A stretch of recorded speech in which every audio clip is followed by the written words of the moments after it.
ഈശോ മിശിഹായ്ക്ക് സ്തുതിയായിരിക്കട്ടെ. പ്രിയമുള്ളവരെ, സുവിശേഷം പ്രസംഗിക്കാൻ ക്രിസ്തു നൽകിയത് ഉപദേശമല്ല, കൽപ്പനയാണ്. ക്രിസ്തു നൽകിയ ഏറ്റവും ശക്തവും അന്തിമവുമായ കൽപ്പനയാണിത്.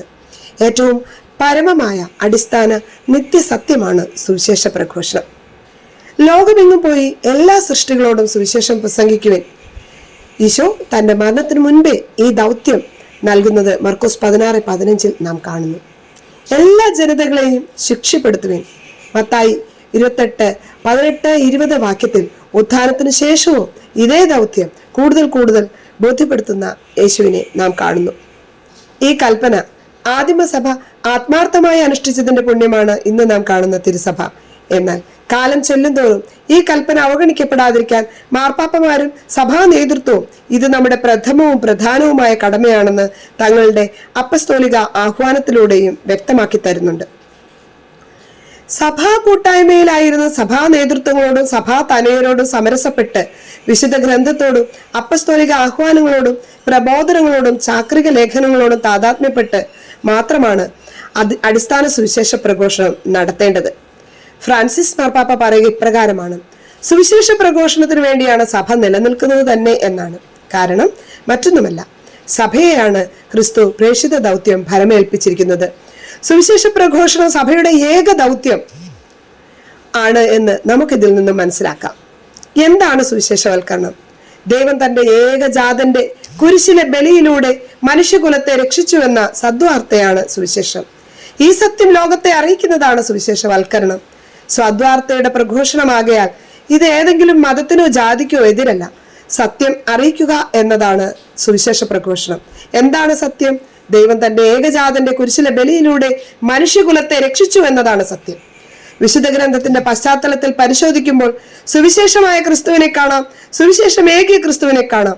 മറ്റുള്ളവരെ സുവിശേഷവൽക്കരണത്തിന് വിളിക്കുകയും ഒരുക്കുകയും ക്ഷണിക്കുകയും ആഹ്വാനം ചെയ്യുകയും ചെയ്യുന്ന ക്രിസ്തുവിനെ നമുക്ക് കാണാം. രക്ഷകന്റെ മിഷൻ എന്ന ചാക്രിക ലേഖനത്തിൽ ജോൺ പോൾ രണ്ടാമൻ മാർപ്പാപ്പ പറയുക ഇപ്രകാരമാണ്: മനുഷ്യരെ സംബന്ധിച്ച് ഏറ്റവും മൗലികമായ സത്യത്തിൽ നിന്നും, അതായത് സുവിശേഷ പ്രഘോഷണം എന്ന ഈ സത്യത്തിൽ നിന്നും, സൃഷ്ടാവിനോടും പരിശുദ്ധാത്മാവിൽ ക്രിസ്തുവിൽ സാധിച്ച രക്ഷയോടുമുള്ള ബന്ധത്തിൽ നിന്ന് വേർതിരിക്കപ്പെടുകയാണ് സമൂഹമെങ്കിൽ ജീവന്റെയും സ്നേഹത്തിന്റെയും സന്തോഷത്തിന്റെയും യഥാർത്ഥ സ്രോതസ്സിൽ നിന്ന് വഴിതെറ്റി സമൂഹം അകന്നു പോവുകയുള്ളൂ. അതുകൊണ്ട് മാനസാന്തരത്തിലേക്കും വരപ്രസാദത്തിലേക്കും ജ്ഞാനത്തിലേക്കുമുള്ള ഒരു വിളി എന്ന നിലയിലുള്ള നവീന സുവിശേഷവൽക്കരണമാണ് കൂടുതൽ നല്ല ലോകത്തിനും കൂടുതൽ പ്രകാശപൂർണമായ ഭാവിക്കും വേണ്ടിയുള്ള യഥാർത്ഥമായ ഏക പ്രത്യാശ എന്നാണ്. ക്രിസ്തു സാധിച്ച രക്ഷ പ്രഘോഷിക്കുക വഴി സ്വന്തമാക്കപ്പെടുന്നത് കൂടുതൽ നല്ല ലോകത്തിനും പ്രകാശപൂർണമായ ഭാവിക്കും വേണ്ടിയുള്ള യഥാർത്ഥവും ഏകപ്രത്യാശയുമായ സ്വർഗമാണ്, രക്ഷയാണ്. ക്രിസ്തുവിലൂടെ സാധിച്ച രക്ഷ മനുഷ്യനെ സംബന്ധിച്ച ഏറ്റവും മൗലികമായ സത്യമാണ്. വേർപിരിഞ്ഞൊരു സമൂഹം ജീവന്റെയും സ്നേഹത്തിന്റെയും സന്തോഷത്തിന്റെയും യഥാർത്ഥ സ്രോതസ്സിൽ നിന്ന് വഴിമാറിപ്പോകുന്നത് രക്ഷ നൽകിയവന് വലിയ സങ്കടമുള്ള കാര്യമാണ്. നാം അകലുന്നത് സൃഷ്ടാവിൽ നിന്നും പരിശുദ്ധാത്മാവിൽ നിന്നുമാണ്. പ്രകാശപൂർണമായ ഭാവിക്ക്, മാനസാന്തരത്തിലേക്കും വരപ്രസാദത്തിലേക്കും ജ്ഞാനത്തിലേക്കുമുള്ള ഒരു വിളി എന്ന നിലയിൽ ഈ നവീന സുവിശേഷവൽക്കരണത്തെ സമീപിക്കുകയാണ് ഉത്തമം.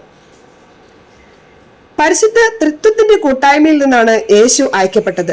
യേശു ഈ ലോകത്ത് വന്നതും സുവിശേഷം അറിയിക്കാൻ വേണ്ടി തന്നെയാണ്.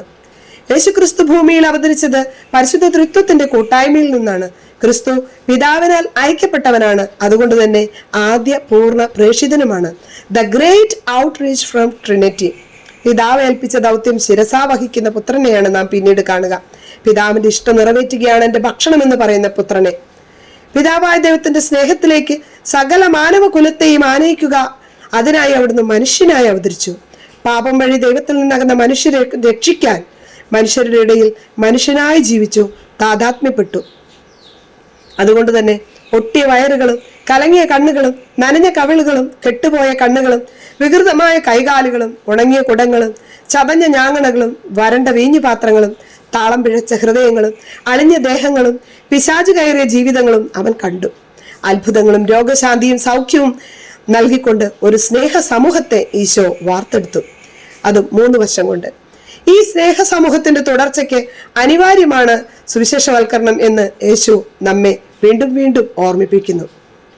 യേശുവിന്റെ ജ്ഞാനസ്നാനത്തിനു ശേഷം 40 ദിനരാത്രങ്ങൾ മരുഭൂമിയിൽ തപിച്ചും ഉപവസിച്ചും പ്രാർത്ഥിച്ചും പരിശുദ്ധാത്മാവ് നിറവിൽ ഗലീലയിലേക്ക് തിരിച്ചെത്തി സിനഗോഗിൽ കയറി അവിടുന്ന് പുസ്തകമെടുത്ത് ഇപ്രകാരം അവിടുന്ന് വായിച്ചു. യെശയ്യായുടെ പുസ്തകമായിരുന്നു അത്.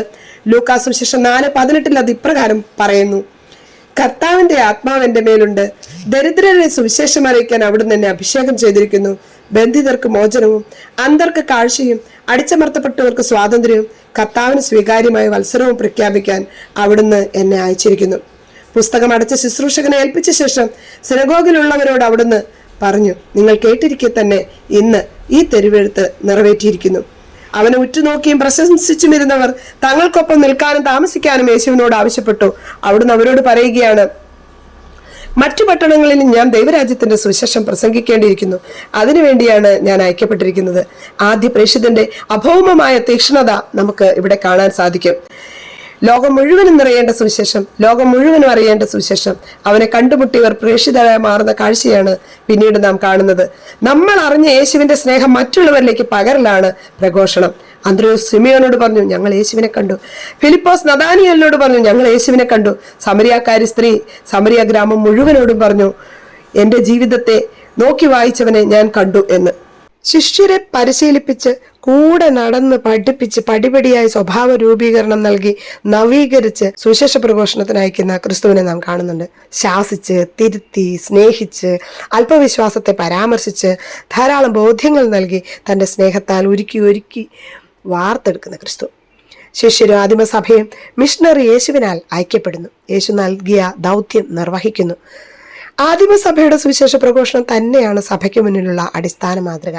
യേശുവിലൂടെ കൈവന്ന രക്ഷയെ സധൈര്യം സകല ജനങ്ങളോടും പ്രഘോഷിക്കുക എന്നതായിരുന്നു അവരുടെ ശൈലി. കൂടാതെ തങ്ങൾ പ്രസംഗിച്ച സുവിശേഷത്തിന്റെ അർത്ഥം ജീവിതം കൊണ്ട് അവർ സാക്ഷ്യപ്പെടുത്തിയിരുന്നു.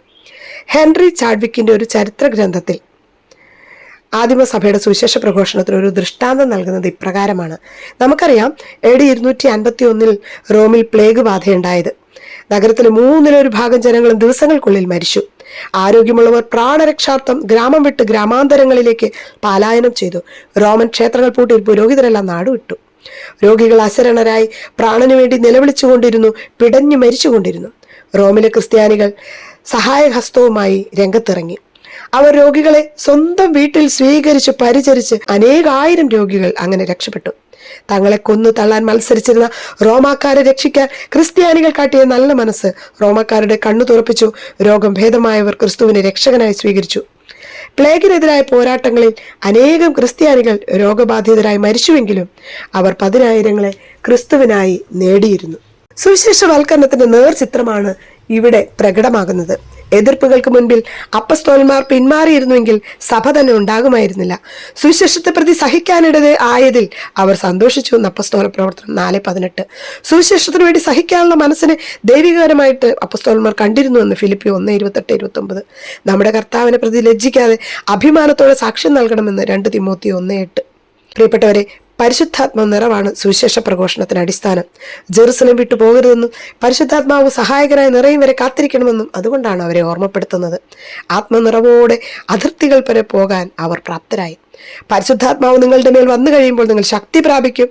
ജെറുസലേമിലെ യൂദയായാലും സമരിയായാലും ഭൂമിയുടെ അതിർത്തികൾ വരെയും നിങ്ങൾ എനിക്ക് സാക്ഷികളായിരിക്കുകയും ചെയ്യുമെന്ന് നാം ഈ സ്ലൈഡിൽ കാണുന്നു. പരിശുദ്ധാത്മാവാണ് സുവിശേഷ പ്രഘോഷണത്തിന്റെ ആത്മാവ്. ജെറുസലം സ്വന്തം ദേശവും യൂദയ ബന്ധുവീടും സമരിയ വിജാതീയ ഭവനങ്ങളുമാണെന്ന് നമുക്കറിയാം. അവനവനിൽ നിന്ന് സുവിശേഷ പ്രഘോഷണം ആരംഭിക്കുക എന്നുള്ളതാണ് ഏറ്റവും പ്രധാനപ്പെട്ടത്. സുവിശേഷ പ്രഘോഷണം ഏതാനും പ്രേക്ഷിതരുടെ മാത്രം ഉത്തരവാദിത്വമായി കരുതാതെ സഭ മുഴുവൻ്റെയും ദൗത്യമായി നാം കരുതണം, പരിഗണിക്കണം. ഒറ്റയ്ക്കൊറ്റയ്ക്ക് ചെയ്യേണ്ട ഒന്നല്ല സുവിശേഷ പ്രഘോഷണം. കൂട്ടായ്മയിൽ നിന്ന് ഐക്യപ്പെടുന്നതാകണം.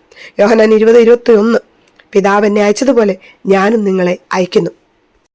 പ്രഘോഷണവുമായി ബന്ധപ്പെട്ട് എനിക്കുള്ള ഒരു അനുഭവം ഞാനിവിടെ പങ്കുവയ്ക്കാൻ ആഗ്രഹിക്കുകയാണ്. വേദപാഠ അധ്യാപികയായിട്ട് ഒരു 10-11 വർഷം കാസർഗോഡ് ഞാൻ ചെയ്തിട്ടുണ്ട്. ആ സമയത്ത് ഞങ്ങൾക്ക് 2 ദിവസത്തെ ഒരു കോഴ്സ് കെറിഗ്മ. അതിനുശേഷം വന്ന് സംബന്ധിച്ച അധ്യാപകരെല്ലാം മിനിമം ഒരു 3 വീടുകളിലെങ്കിലും സമീപ പ്രദേശത്തുള്ള അക്രൈസ്തവരായിട്ടുള്ള കടകളിലോ വീടുകളിലോ അല്ലെങ്കിൽ കാണുന്നവരോടൊക്കെ സുവിശേഷം പ്രഘോഷിക്കുവാനായിട്ട് ഒരു ലീഫ്ലെറ്റ് കാൽവരിയിൽ നമുക്ക് വേണ്ടി ജീവാർപ്പണം ചെയ്ത ക്രിസ്തുവിനെ പറ്റി വിവരിക്കുന്നതാണ് ഒരു പേജ് ലീഫ്ലെറ്റ്. അതാണ് സംസാരിക്കേണ്ടത്. അതിനൊരു മെത്തേഡ് നമുക്ക് ലഭിച്ചിരുന്നത്. സാൾട്ട് മെത്തേഡാണ്. Start with a conversation. A, ask questions. L, listen, അവരെ കേൾക്കുക. Then tell the story. എൻ്റെ പ്രിയപ്പെട്ടവരെ, വളരെ വളരെ ആവേശത്തോടെയാണ് പോയതെങ്കിലും വളരെ വിഷമത്തോടും നിരാശയോടും പലരും ഓടിച്ചു വിട്ടും ഞങ്ങൾ തന്നെ ഓടിപ്പോന്നു. ചിലരോടൊക്കെ പറയാൻ ശ്രമിച്ചെങ്കിലും മുഴുവനാക്കാൻ പറ്റാതെയൊക്കെ പോന്നു. അങ്ങനെ പാതി വഴിയിൽ ആ കെറിഗ്മ നിർത്തിവെക്കേണ്ടി വന്നു. പ്രഭാത ക്ലാസ്സുകളിലെത്തെങ്കിലും നമ്മൾ ഈ അനുഭവങ്ങളൊന്നും കുട്ടികളോട് പറയുകയോ അതല്ലെങ്കിൽ ഇതാണ് നിങ്ങൾക്ക് ചെയ്യാനുള്ള ഏക ദൗത്യം എന്നുള്ള ഒരു പ്രഘോഷണമൊന്നും നടത്തിയില്ല എന്നുള്ളത് ഞാൻ ഇപ്പോഴും ഖേദപൂർവ്വം ഓർക്കുകയാണ്. എന്നാൽ പ്രിയപ്പെട്ടവർ, മിസ്സിയോയുടെ ഈ കൂട്ടായ്മയിൽ എത്തിയപ്പോൾ എനിക്ക് മാമോദിസായിലൂടെയും തൈലാഭിഷേകത്തിലൂടെയും പരിശുദ്ധാത്മാവിനാൽ സജ്ജരാക്കപ്പെട്ടവരാണ് നാം ഓരോരുത്തരും. നമ്മുടെ ഒഴിവാക്കാനാവാത്ത കടമയും ഉത്തരവാദിത്വമാണ് സുവിശേഷ പ്രഘോഷണം എന്നൊക്കെ ഞാൻ അറിയാൻ വൈകി എന്ന് മനസ്സിലായത് ഈ മിസ്സിയോയിൽ സംബന്ധിച്ചപ്പോഴാണ്. അത് മറ്റാരുടെ ഉത്തരവാദിത്വമായി ഞാനും കരുതി. ഞാൻ അനുഭവിച്ച ദൈവസ്നേഹം ആരുമായും പങ്കുവെക്കപ്പെടാതെ കരിന്തിരി പോലെ കത്തി അമർന്നു പോയ എത്രയോ നിമിഷങ്ങളും വർഷങ്ങളും. എന്നാൽ മിസ്സിയോയുടെ ഔട്ട്റീച്ച് പ്രോഗ്രാമിന് പോയപ്പോൾ എനിക്ക് ലുലു മാൾ എറണാകുളത്ത് ടൈറ്റസ്, സാജൻ, ഞാൻ, ജോസഫ് സാർ, ഇങ്ങനെ 4 പേര് ഒന്നിച്ച് പോയി. ഞങ്ങൾ ഓരോരുത്തരോടും മിനിമം ഒരാളോടെങ്കിലും പറയണം എന്നുള്ളതായിരുന്നു കിട്ടിയ നിർദ്ദേശം. എന്നാൽ ഒരു 11 പേരോടെങ്കിലും സുവിശേഷം പ്രഘോഷിക്കുവാനും വളരെ വളരെ റിസ്ക്കുള്ള ഒരു പ്രതിസന്ധി നിറഞ്ഞ ഒരു കാര്യമാണ് അത് എന്നുള്ളൊരു ബോധ്യപ്പെട്ട നാളുകളായിരുന്നു അത്. എന്നാൽ ആദ്യമാദ്യം ഒരാളെ കണ്ടുമുട്ടാനും അവരോട് സുവിശേഷം പറയുവാനും എത്രമാത്രം തത്രപ്പെട്ടു എന്ന് ഞാനിപ്പോഴും അതിശയത്തോടെ ഓർക്കുകയാണ്. ചിലർ വല്ലാത്ത വരവേൽപ്പോടെ നമ്മെ സമീപിക്കുന്നതും ചിലരെങ്കിലും കേൾക്കാനൊക്കെ തയ്യാറാകുന്നതും ഞങ്ങൾക്ക് വേണ്ടി മാധ്യസ്ഥം പ്രാർത്ഥിച്ചുകൊണ്ട് മിസ്സിയോ ഭവനിലിരുന്ന ജ്യോതിസ് ഭവനിലാണ് അന്ന് നടന്നിരുന്നത്. അവിടെ ഇരുന്ന ആൾക്കാർ പ്രാർത്ഥിക്കുകയും ഞാൻ ഒരാളോട് സുവിശേഷം പ്രഘോഷിക്കുന്നതും, എന്നാൽ അദ്ദേഹം തൻ്റെ കുടുംബത്തിൽ മുഴുവൻ പേരെയും അവിടേക്ക് ഇറക്കിക്കൊണ്ടുവന്നതും, കടയിലുണ്ടായിരുന്ന തൻ്റെ കുടുംബത്തിൽ നിന്ന് വന്ന അദ്ദേഹത്തിൻ്റെ ഫാമിലിയെ കൂടി ഇത് അവരോടും കൂടെ ഒന്ന് പറയൂ എന്ന് പറഞ്ഞതും അവരവിടെ പരിശുദ്ധാത്മാവിൻ്റെ നിറവിൽ ആ ഒരു സാക്ഷ്യം പറയുകയുണ്ടായി. ഒരു സമൂഹത്തോട്, ഒരു ചെറിയൊരു കൂട്ടത്തോട് ലുലു മാളിൽ വെച്ച് ഞാൻ സുവിശേഷം പ്രഘോഷിച്ചത് അവിടെ റിപ്പോർട്ട് ചെയ്തപ്പോഴാണ് അക്ഷരാർത്ഥത്തിൽ പരിശുദ്ധാത്മാവിൻ്റെ നിറവും നമ്മുടെ ഉത്തരവാദിത്വവും ഒഴിച്ചുകൂടാനാവാത്ത കടമ ഇതാണെന്നും, അതുപോലെ തന്നെ മനുഷ്യൻ ക്രിസ്തുവിനെ കേൾക്കാൻ ആഗ്രഹിക്കുന്നുവെന്നും ക്രിസ്തു പകരപ്പെടേണ്ട നിത്യസത്യമാണെന്നും സുവിശേഷ പ്രഘോഷണം എന്ന നിത്യസത്യത്തിന് വേണ്ടിയാണ് നാം വിളിക്കപ്പെട്ടിരിക്കുന്നതെന്നൊക്കെ മനസ്സിലായത്. അത് ഞാൻ മിസ്സിയോയ്ക്ക് ഇപ്പോൾ നന്ദി പറയുകയാണ്. പ്രേക്ഷിത വേലയിൽ നിന്ന് നാം പിന്നോക്കം പോകുന്നതിന് 3 അടിസ്ഥാന കാരണങ്ങളാണ്. സുവിശേഷം പ്രസംഗിക്കുന്നതിന് പകരം സ്ഥാപനങ്ങളും ജീവകാരുണ്യ പ്രവർത്തനങ്ങളും നടത്തിയാൽ മതി എന്ന ചിന്ത. രണ്ടാമതായി, വിശുദ്ധ ഗ്രന്ഥ പണ്ഡിതന്മാർ ബൈബിളിൻ്റെ രക്ഷാകരമായ അർത്ഥം വ്യാഖ്യാനിക്കുന്നതിൽ ഉദാസീനത കാണിച്ചതിൽ സുവിശേഷ പ്രഘോഷണത്തിൻ്റെ ദിശാബോധം അത് നഷ്ടപ്പെടുത്തിയിട്ടുണ്ട്. മൂന്നാമതായി, യേശു രക്ഷകനാണെന്ന് സത്യം വിസ്മരിച്ച് എല്ലാ മതങ്ങളും രക്ഷാമാർഗങ്ങളാണെന്നും ഒരു മതസഹിഷ്ണുതയൊക്കെ സൂചിപ്പിച്ചുകൊണ്ട് നാം അവതരിപ്പിക്കുന്നു എന്നതും സുവിശേഷ പ്രഘോഷണത്തെ നിർവീര്യമാക്കി. ഈ 3 അബദ്ധങ്ങൾ തിരുത്തിയാൽ മാത്രമേ അർത്ഥപൂർണമായ സുവിശേഷ പ്രഘോഷണം സാധ്യമാകൂ.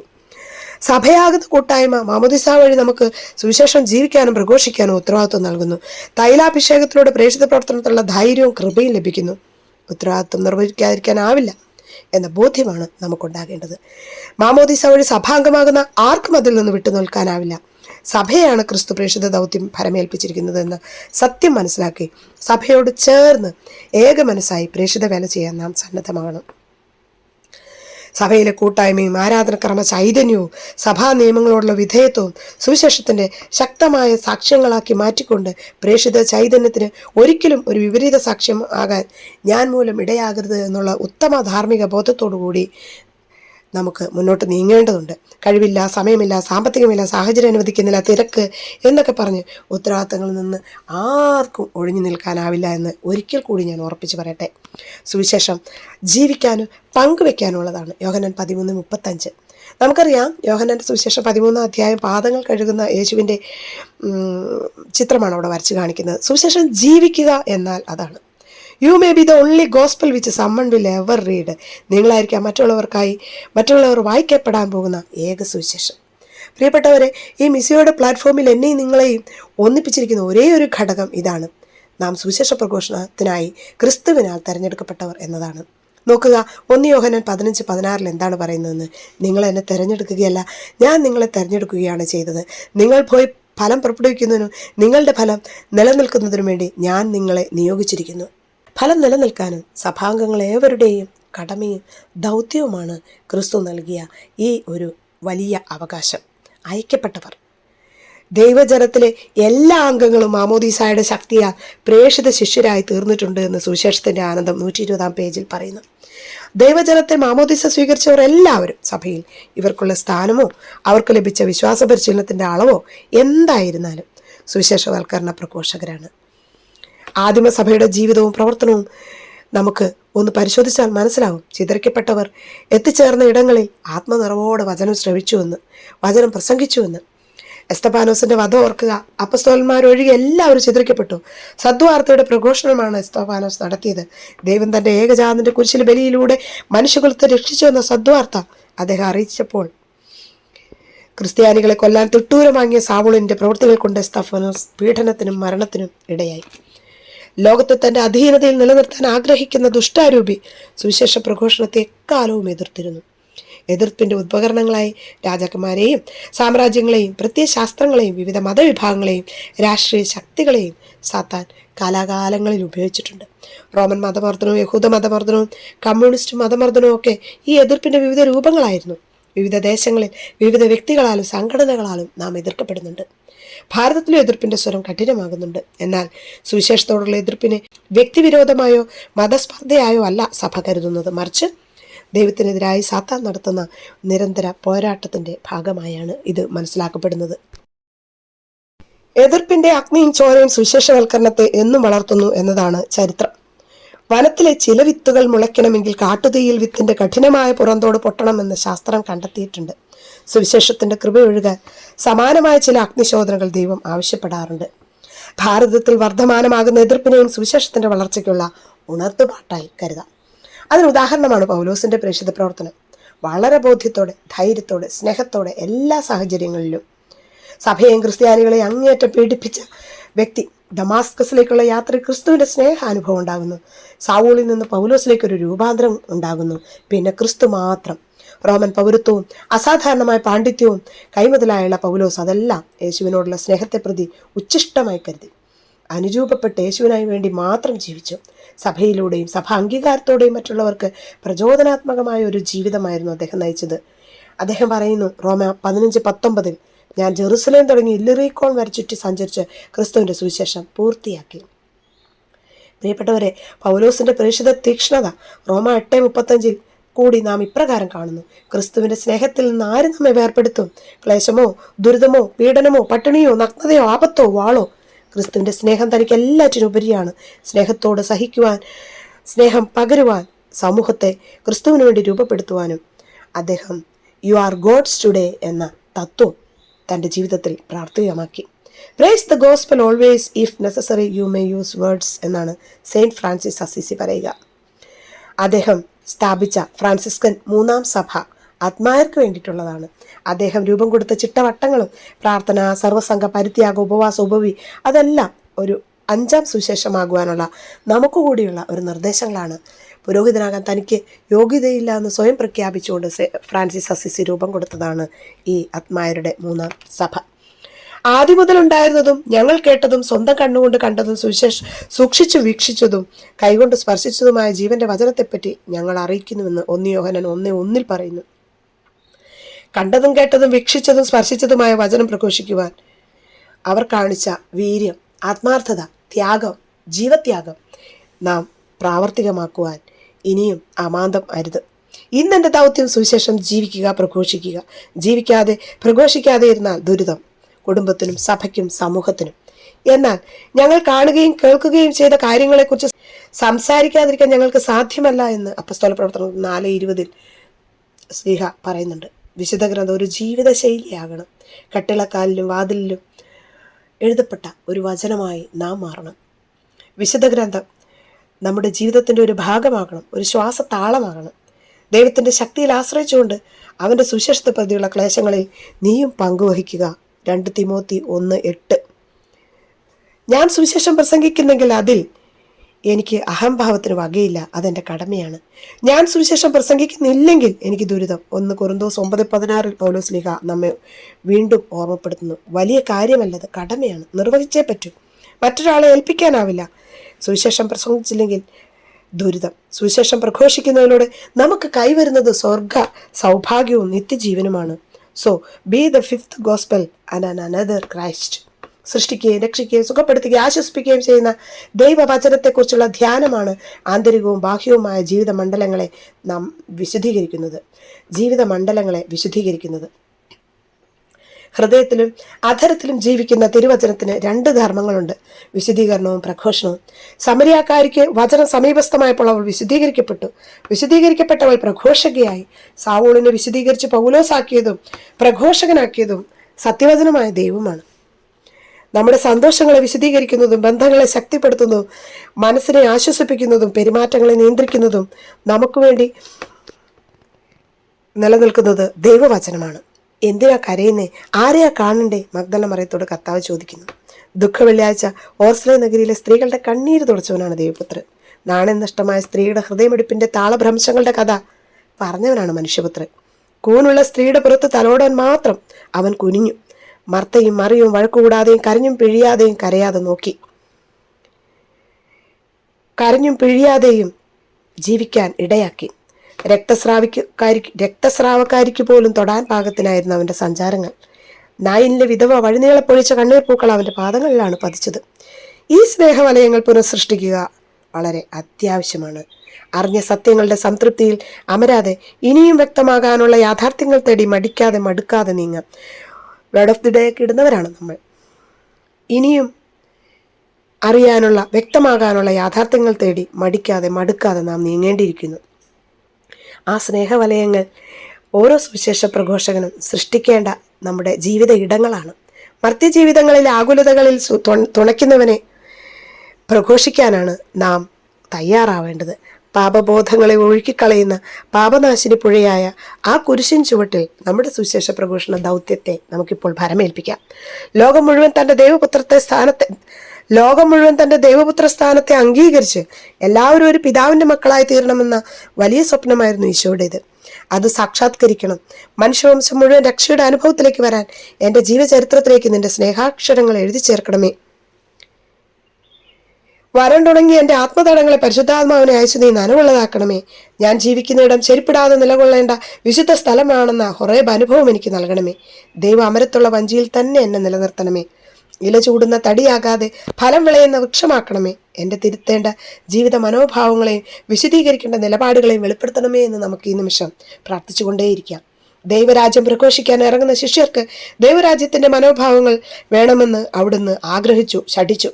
ദൈവസ്നേഹത്തെക്കുറിച്ച്, അവിടുത്തെ പരിപാലനത്തെക്കുറിച്ച് പ്രസംഗിക്കാൻ നിയോഗിക്കപ്പെട്ടവരാണ് അവിടുത്തെ അനുയായികളായ പ്രേക്ഷിതർ. സമ്പത്ത് നശ്വരമെന്ന് കണ്ട് ദൈവരാജ്യത്തെ നിക്ഷേപങ്ങൾ ഒരുക്കാൻ ജനത്തെ ആഹ്വാനം ചെയ്യലാണ് സുവിശേഷ പ്രഘോഷണം. മനുഷ്യരക്ഷയ്ക്ക് വേണ്ടി മഹിമപ്രതാപങ്ങൾ വേണ്ടെന്ന് വെച്ച് സ്വയം ദാസനായി മാറിയ ദൈവപുത്രനെ ജനമധ്യത്തിൽ പരിചയപ്പെടുത്തലാണ് സുവിശേഷ പ്രഘോഷണം. മണ്ണിൽ വിളയുന്ന പുൽനാമ്പുകളിൽ സ്വർഗീയ കാന്തിയുടെ ദൃശ്യവിരുന്നൊരുക്കുന്നതിൽ മനസ്സ് സന്തോഷിക്കുന്ന ദൈവം നമ്മുടേത്. അങ്ങനെയെങ്കിൽ തൻ്റെ ഛായയിലും സാദൃശ്യത്തിലും സൃഷ്ടിച്ച സൃഷ്ടികളുടെ മകുടമായ അവരോധിക്കപ്പെട്ട മനുഷ്യന്റെ സുരക്ഷയ്ക്ക് വേണ്ട ഏർപ്പാടുകൾ അവിടുന്ന് ചെയ്യാതിരിക്കുമോ? അതിലും അപ്പുറം അനേക കോടി ജനങ്ങൾക്കിടയിൽ നിന്ന് തൻ്റെ വിശ്വസ്ത സാക്ഷികളും പ്രഘോഷകരുമാകാൻ തെരഞ്ഞെടുത്തയക്കുന്ന ശിഷ്യർക്ക് എന്തിൻ്റെയെങ്കിലും കുറവ് അവിടുന്ന് അനുവദിക്കുമോ? എന്നിട്ടും വാരിക്കെട്ടാനും സമ്പാദ്യങ്ങളുടെ ഭാണ്ഡക്കെട്ടുകളുമായി യാത്ര ചെയ്യാനാണ് നമുക്ക് താല്പര്യം. നൂറ്റാണ്ടുകൾ എത്ര പിന്നിട്ടു? ആരെങ്കിലും കേട്ടിട്ടുണ്ടോ ഏതെങ്കിലും നാട്ടിൽ പ്രേക്ഷിതൻ വിശന്നു വലഞ്ഞതായി, അഗതിയായി അലഞ്ഞതായി, അനാഥനായി മരിച്ചതായി? പ്രേക്ഷിതന്റെ യാത്ര സാധകന്റെ സഞ്ചാരമായിരിക്കണം. സാധനങ്ങൾ നിറച്ച് ചരക്ക് വണ്ടിയിൽ സഞ്ചരിച്ചുള്ള സുവിശേഷ പ്രഘോഷണം ഫലം കാണില്ല. സത്തയിൽ ദൈവസ്നേഹത്തിന്റെ നിറവോടെ സഹോദരങ്ങളുടെ പക്കൽ ചെല്ലുമ്പോഴാണ് ദൈവരാജ്യ അനുഭവങ്ങൾ സമൂഹത്തിൽ ഉണ്ടാകുന്നത്. ചെന്നു പറ്റുന്നിടത്തൊക്കെ വസ്തുക്കളും സംവിധാനങ്ങളും കൊണ്ടും സൗകര്യമുള്ളതാക്കാനുള്ള ഉത്കണ്ഠ പാടില്ല എന്നാണ് പറഞ്ഞു വരുന്നത്. ദൈവസ്നേഹത്തിന്റെ ഉപവിയുടെയും സ്നേഹമേഖലയിൽ യഹോവയുടെ ദരിദ്രരായി ജീവിക്കാനും സുവിശേഷ വ്യാപനം നടത്താനും നാം ശ്രമിക്കണം. അതിന് ആദിമസഭ നമുക്ക് ഒരുപാട് വചനങ്ങൾ നൽകിയിട്ടുണ്ട്. സ്വർഗീയ ദാനങ്ങൾ മണ്ണിൽ താഴ്ത്തുന്ന ദുരന്ത പുരുഷനെ സഹതാപത്തോടെ കാണുകയും അവന്റെ നിഴലിൽ പോലും ചവിട്ടാതെ അകന്നുമാറി സഞ്ചരിക്കുകയും ചെയ്യാം. ലഭിച്ച താലന്തുകളെ ഈ സ്വർഗീയ കൃപയ്ക്കായും ഇനി മാറ്റാം. എഴുതിയും പാടിയും പ്രാർത്ഥിച്ചും പ്രസംഗിച്ചും ജീവിച്ചും നമുക്ക് ദൈവരാജ്യ സ്നേഹം ഒഴുക്കേണ്ടിയിരിക്കുന്നു. സുവിശേഷ പ്രഘോഷണം നമ്മുടെ മൗലികമായ ഉത്തരവാദിത്തമാണ്. എനിക്ക് കിട്ടിയ വിശ്വാസം എൻ്റെ ചുറ്റുമുള്ളവർക്ക് വെളിച്ചമായിട്ട് പീഠത്തിൽ വെക്കാൻ ഞാൻ കാണിക്കുന്ന തൻ്റെ ഇടമാണ് എൻ്റെ മിഷൻ പ്രവർത്തനം. പ്രിയപ്പെട്ടവരെ, സ്വർഗത്തിലേക്കുള്ള ടിക്കറ്റ് സീൽ വെക്കുന്നത് ഒരാൾ മിഷണറി ആകുന്നതിനാലാണ്. കുടുംബം, വാർഡ്, ഇടവക, മേഖല, രൂപത ഇവയിലൊക്കെ കിടന്ന് വട്ടം കറങ്ങാതെ എൻ്റെ കർത്താവ് എനിക്ക് തന്നത് മറ്റുള്ളവർക്ക് കൊടുക്കുന്നതാണ് സുവിശേഷവൽക്കരണം. നാം സുവിശേഷം പ്രസംഗിച്ചിട്ട് എത്ര പേർ മാമോദിസ മുങ്ങി, എത്ര പേർ കർത്താവിനെ അറിഞ്ഞു, എത്ര പേർ കർത്താവിനെ അറിയിക്കാൻ തയ്യാറുണ്ട് എന്ന സർവേ ഫലങ്ങൾ ഒരുപക്ഷെ എടുത്താൽ ഒരുപക്ഷെ ഹൃദയം ചുട്ടുപൊള്ളിയേക്കാം. ഒരു മിഷനാകാൻ ഞാൻ 4 കാര്യങ്ങൾ തീർച്ചയായും ചെയ്യണം. 1, മിഷണറി എൻകൗണ്ടർ ആവുക എന്നുള്ളതാണ്. കർത്താവിനെ കണ്ടുമുട്ടാത്തവർക്ക് കർത്താവിന് കൊടുക്കാനാവില്ല. ഉച്ചപ്പൊരിവെയിലിൽ കർത്താവ് മറിയത്തിന് തന്റെ സുവിശേഷം കൊടുത്തു. ഇനി ഞങ്ങൾ വിശ്വസിക്കുന്നത് ഇവള് പറഞ്ഞിട്ടല്ല എന്ന് ആ സമരിയ ഗ്രാമം ഏറ്റുപറഞ്ഞു. കണ്ടുമുട്ടിയ കർത്താവിനെ കാണിച്ചു കൊടുക്കുന്നതാണ് മിഷൻ. 3 വിധത്തിൽ കണ്ടുമുട്ടാം: വചനം, വിശുദ്ധ കുർബാന, പ്രാർത്ഥന. വിശുദ്ധ ഗ്രന്ഥം വായിക്കാൻ, പഠിക്കാൻ, ആഴപ്പെടാൻ താല്പര്യമുണ്ടാവുമ്പോൾ encountering Jesus Christ is very simple. The ignorance of the Bible is the ignorance of the Christ. വിവാഹമാകട്ടെ, പെരുന്നാളാകട്ടെ, മറ്റേതൊരു ഇവന്റ് മാനേജ്മെന്റും ആകട്ടെ, ആഘോഷങ്ങൾ പൊടിപൊടിക്കുന്നത് ലക്ഷങ്ങളാണ്. ആഘോഷങ്ങളിൽ പൊടിപൊടിക്കുന്നത് ലക്ഷങ്ങളാണ്. 50 പേർക്ക് ബൈബിൾ കൊടുക്കാനോ പ്രാർത്ഥനാ പുസ്തകം കൊടുക്കാനോ 1000 കൊന്ത വാങ്ങി മറ്റുള്ളവർക്ക് നൽകി ഒരു സുവിശേഷ പ്രഘോഷണം നടത്താനോ നാം ആ അവസരങ്ങളിൽ മടിക്കുന്നില്ലേ? ചെയ്യുന്നവരുണ്ടാകാം, ഇല്ല എന്നല്ല. പരിശുദ്ധ കുർബാനയുടെ ആരാധനയിൽ നിന്നാണ് സുവിശേഷവൽക്കരണത്തിന്റെ ആരംഭം. Eucharistic adoration is the beginning of evangelisation എന്ന് പറയാറുണ്ട്. വിശുദ്ധ കുർബാന ജീവിതത്തിൽ ആഘോഷമായി അനുഭവിക്കാൻ നമുക്ക് സാധിക്കാറുണ്ടോ? പ്രിയപ്പെട്ടവരെ, ഒരു മിഷനാകാൻ 2ാമത്തെ കാര്യം ഞാൻ നേരത്തെ പറഞ്ഞത് തന്നെയാണ്. മിഷണറിക്ക് പരിശീലനം വേണം. ഒരു മിഷണറി ഫോർമേഷൻ. ഈശോ പറയുന്നത് ഇങ്ങനെയാണ്: തൻ്റെ കൂടെ ആയിരിക്കാനും തൻ്റെ ജനത്തിനു വേണ്ടി ഐക്യപ്പെടാനും ഈശോ ശിഷ്യന്മാരെ പരിശീലിപ്പിച്ചു എന്നാണ്. അപ്പോൾ നാം യഥാർത്ഥ മിഷനെ കാണുകയും പരിശീലിക്കപ്പെടുകയും വേണം. 3ാമത്, മിഷണറി വിശുദ്ധന്മാരുടെ തീക്ഷ്ണത അറിയുക എന്നുള്ളതാണ്. ഞാൻ സുവിശേഷം പ്രസംഗിച്ചില്ലെങ്കിൽ എനിക്ക് ദുരിതം. എത്രയധികം കഠിനമായി ക്രിസ്ത്യാനികളെ പീഡിപ്പിച്ചുവോ അതിലുമേറെ വർദ്ധിത വീര്യത്തോടെ കാഠിന്യത്തോടെ ക്രിസ്തുവിന്റെ വിജാതിയരുടെ ഇടയിൽ സഭ പണിതുയർത്താൻ കഷ്ടപ്പാടുകൾ തീക്ഷ്ണമായി സഹിച്ച പൗലോസിനെ പോലെയുള്ള മിഷണറി സെയിൻസിനെ പരിചയപ്പെടുക വളരെ പ്രധാനപ്പെട്ടതാണ്. കഫർനാവിലേക്കുള്ള യാത്ര അപകടകരമാണെന്ന് എല്ലാ ശിഷ്യന്മാരും പറയുമ്പോൾ തോമാസ് ലീഹ പറഞ്ഞത് എന്താണ്? വരൂ, നമുക്ക് അവനോടൊപ്പം പോയി മരിക്കാം എന്നാണ്. കട്ടിലിൽ കിടന്ന് മരിച്ചവരാരും സ്വർഗത്തിൽ പോകില്ല പ്രിയപ്പെട്ടവരെ. കുരിശിൽ കിടന്ന് മരിച്ചാൽ മാത്രമാണ് സ്വർഗം. ക്രിസ്റ്റിഫിക്കേഷൻ ഈസ് ദ ക്രൂസിഫിക്കേഷൻ. വഴിവെക്കൽ ഉപേക്ഷിച്ചവരെ എടുത്തുപോറ്റിയ വിശുദ്ധ വിൻസെന്റ്. ദൈവമേ, എനിക്ക് ആത്മാക്കളെ തരിക, ബാക്കിയെല്ലാം എടുത്തുകൊള്ളുക എന്ന് പറയുന്ന ഫ്രാൻസിസ് സേവിയർ. വീട്ടിൽ നിന്നിറങ്ങിയ ശേഷം ഒരിക്കലും പിന്നെ വീട്ടിൽ തിരിച്ചു പോകാത്ത മിഷണറിയാണ് അദ്ദേഹം. തീവ്രമായ അനുഭവങ്ങൾ, വിശുദ്ധരായ സമർപ്പിതർ, ആത്മായർ, അവരെല്ലാം ധ്യാനിക്കുക എന്നുള്ളതും വളരെ പ്രധാനപ്പെട്ടതാണ്. മിഷണറി ചാരിറ്റിയാണ് അടുത്തത്. കാശ് കൊടുക്കൽ മാത്രമല്ല മിഷണറി ചാരിറ്റി. എന്നാൽ മിഷൻ പ്രവർത്തനം സാധ്യമാണ്, അത് ഞാൻ ചെയ്യാൻ കടപ്പെട്ടവനാണ് എന്നുള്ള ബോധ്യമാണ് മിഷണറി ചാരിറ്റി. ഞാൻ മിഷണറി പ്രവർത്തനത്തെ ഇഷ്ടപ്പെടുന്നു, എനിക്കതിന് താല്പര്യമുണ്ട്. പ്രതിസന്ധികൾ മിഷൻ പ്രവർത്തനത്തിന്റെ ജീവസ്പന്ദനമാണ്, ജ്വലനമാണ്, ആത്മീയ ഉണർവാണ്. മത്തായി 20 എന്താണ് പറയുന്നത്? യേശു ജെറിക്കോയിലെത്തിയപ്പോൾ അത്തിമരത്തിൽ ഫലമുണ്ടോ എന്ന് നോക്കാനായി ചെല്ലുന്നതാണ്. ഇലകളല്ലാതെ ഫലമൊന്നും ഉണ്ടായിരുന്നില്ല. ഇല ചൂടി നിൽക്കുന്ന ഫലം ചൂടാത്ത ശപിക്കപ്പെട്ട അത്തിമരങ്ങളാണോ നാം എന്ന് ഒരു നിമിഷം നമുക്കൊന്ന് ഓർക്കാം.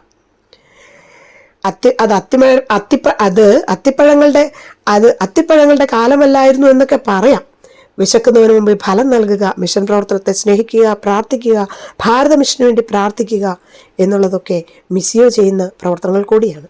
A church will not send will naturally end. സഭ ഐക്യപ്പെടുന്നില്ലെങ്കിൽ ഇല്ലാതാകും. സഭയുടെ അസ്തിത്വം മൃതപ്രായമാകും, നശിക്കും. പ്രിയപ്പെട്ടവരെ, ബെനഡിക്റ്റ് 15 മാർപ്പാപ്പ 1919 നവംബർ 30 ഇറക്കിയ ഒരു അപ്പസ്തോലിക ലേഖനത്തിന്റെ പേര് മാക്സിമം ഇള്ളൂദ് എന്നാണ്. അതിന്റെ അർത്ഥം ലത്തീൻ പദമാണ് ദ മൊമെന്റസ് ബിഗിനിങ്, ഒരു ഐതിഹാസിക തുടക്കം എന്നാണ്. ഈശോ കുരിശിൽ മരണപ്പെട്ടപ്പോൾ വലയും വള്ളവും കഫർനാമിൽ ഉപേക്ഷിച്ചു പോകുന്നത് അബദ്ധമായി എന്ന് ശിഷ്യന്മാർ ചിന്തിച്ചിരിക്കാം. പക്ഷെ അമ്മ വിട്ടില്ല. പരിശുദ്ധ അമ്മ സെഹിറൂട്ട്ശാലയിൽ കാത്തുവെച്ച തീനാവുകൾ, വരദാനങ്ങൾ, പ്രാർത്ഥന അതിശക്തമായി ഒഴുക്കപ്പെട്ടു. ശക്തരായ പന്തക്കുസ്ത തിരുനാളിൽ ശിഷ്യന്മാർ വന്നവരോട് വിളിച്ചു പറഞ്ഞു, നിങ്ങൾ കുരിശിൽ തറച്ചു കൊന്നവന്റെ നാമമല്ലാതെ മറ്റൊരു നാമവും ആകാശത്തിന് കീഴിൽ ഇല്ല രക്ഷയ്ക്ക് എന്ന്. കണ്ണീരണിഞ്ഞ് കേട്ടുനിന്നവർ 3000-ലധികം പേർ തൽക്ഷണം മിഷണറിമാരായി. മാർപ്പാപ്പ മാക്സിമം ഇള്ളൂദ് എന്ന ഈ ലേഖനത്തിലൂടെ പറയുന്നതും ഇതേ ഒരു ബിഗിനിങ് ആണ്, മെമൻറ്റസ് ബിഗിനിങ്, ഐതിഹാസികമായ തുടക്കം. അത് നമുക്ക് ഇപ്പോൾ തുടങ്ങാം എന്നുള്ളതാണ് ഞാനിവിടെ പറയാൻ ഉദ്ദേശിച്ചത്. അതേ പ്രിയപ്പെട്ടവരെ, കർത്താവ് സ്നേഹിക്കുന്നു. കർത്താവിൻ്റെ നാമമല്ലാതെ രക്ഷയ്ക്ക് മറ്റൊരു നാമവും ഇല്ല. ഗോതമ്പ് മണി വീണ് നിലത്തഴിയുന്നില്ലെങ്കിൽ, ഗോതമ്പ് നിലത്ത് വീണ് അഴിയുന്നില്ലെങ്കിൽ പാഴ്വിത്താണ്. കത്തോലിക്കൻ സുവിശേഷം അറിയിക്കുന്നില്ലെങ്കിൽ ചത്ത കത്തോലിക്കനാണ്. സ്നാനപ്പെട്ടവൻ ഐക്യപ്പെട്ടവനാണ്. കർത്താവിൻ്റെ വഴി കാണിക്കേണ്ടവനാണ്. ദൈവരാജ്യമാണ് ഇനി ഇവിടെ വിസ്തൃതമാകേണ്ടത്. When the missionary thrust was lost, that was the first stage of the cancer. Now we are in intensive care unit. തൻ്റെ ഒരു തീവണ്ടി യാത്രയിൽ താൻ കണ്ട TTRനെ പറ്റി റാഫേൽ തട്ടിൽ പിതാവ് ഇപ്രകാരം പറയുന്നുണ്ട്. ടിക്കറ്റ് വാലിഡിറ്റി നോക്കുകയാണ് അദ്ദേഹത്തിൻ്റെ ഉദ്ദേശം. യാത്ര ചെയ്യുന്നവരുടെ ടിക്കറ്റ് പരിശോധിക്കുക. ഒപ്പം ഈ TTR ഒരു ബ്രോഷർ കൂടി എല്ലാവർക്കും നൽകുന്നത് അദ്ദേഹം കണ്ടു. അതിൽ ഇത്രമാത്രം എഴുതിയിരിക്കുന്നത് പിതാവും വായിച്ചു. Jesus Christ loves you. Jesus Christ can only save you. Believe in Jesus Christ, you and your family will be save. യേശു നിന്നെ സ്നേഹിക്കുന്നു. യേശുവിന് മാത്രമേ നിന്നെ രക്ഷിക്കാനാകൂ. യേശുവിൽ വിശ്വസിക്കുക, നീയും നിന്റെ കുടുംബവും രക്ഷപ്രാപിക്കും. വേണ്ടാത്ത പണിയല്ലേ ഇത് എന്നായി റാഫേൽ പിതാവ്. അദ്ദേഹമാകട്ടെ, TTR ആകട്ടെ ഇങ്ങനെ പറഞ്ഞു, But Almighty God has appointed me to give tickets to all the passengers to the heaven.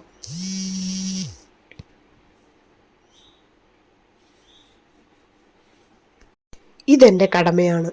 ഇതെൻ്റെ മാത്രം കടമയാണ്. ഇത് ചെയ്യേണ്ടിയിരിക്കുന്നു. ഇതിനുവേണ്ടി മാത്രമാണ് ഞാൻ വിളിക്കപ്പെട്ടിരിക്കുന്നത്. എല്ലാവർക്കും പരിശുദ്ധാത്മാവ് നിറവിൽ സുവിശേഷ പ്രഘോഷണം, ജീവിതത്തിൽ സുവിശേഷം ജീവിക്കുവാനും അത് പ്രഘോഷിക്കുവാനും ഇതരയിടങ്ങളിലായിരിക്കുന്നവർക്ക് വേണ്ടി ആ ശുശ്രൂഷ ഒരുക്കുവാനും പരിശുദ്ധാത്മാവ് ഇടയാക്കട്ടെ. പരിശുദ്ധ തൃത്വം നിങ്ങളെ ഓരോരുത്തരെയും അതിനായി ശക്തിപ്പെടുത്തട്ടെ, അനുഗ്രഹിക്കട്ടെ എന്ന് പ്രാർത്ഥിക്കുന്നു. ആമേൻ.